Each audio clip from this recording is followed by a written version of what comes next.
Kantian and Rawlsian liberalism acknowledge that there is something powerful and inspiring in that account of freedom, the free, independent choosing self.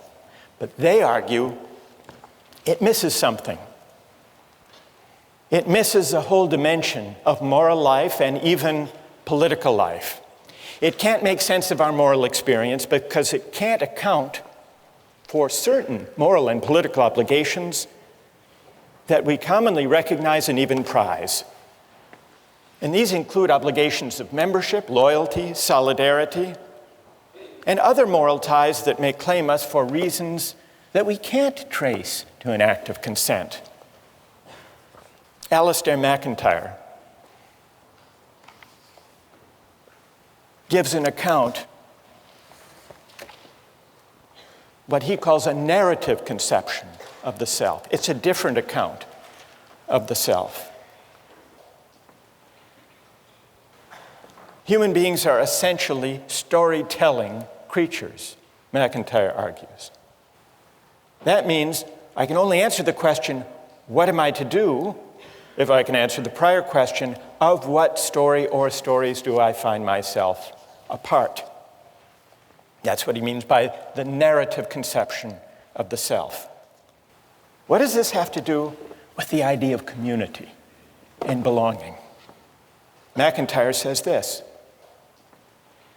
once you accept this narrative aspect of moral reflection, you will notice that we can never seek for the good or exercise the virtues only as individuals.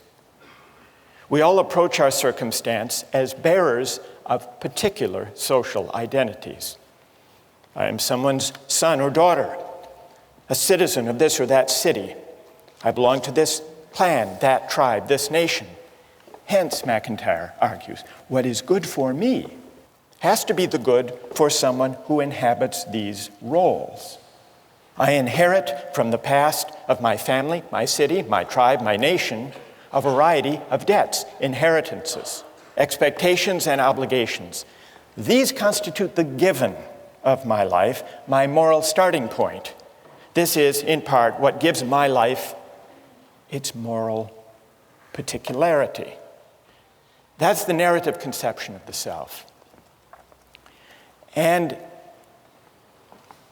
it's a conception that sees the self as claimed or encumbered, at least to some extent, by the history, the tradition,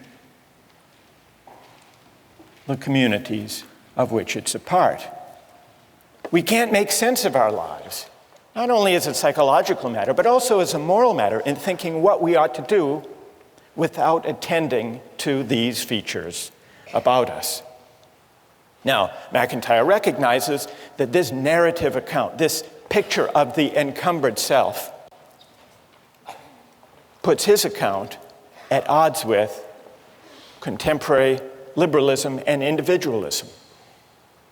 From the standpoint of individualism, I am what I myself choose to be. I may biologically be my father's son, but I can't be held responsible for what he did unless I choose to assume such responsibility.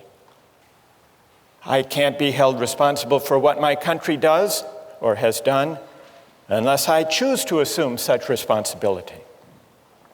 But MacIntyre says this reflects a certain kind of moral shallowness, even blindness. It's a blindness at odds with the full measure of responsibility, which sometimes, he says, involves collective responsibility, or responsibilities that may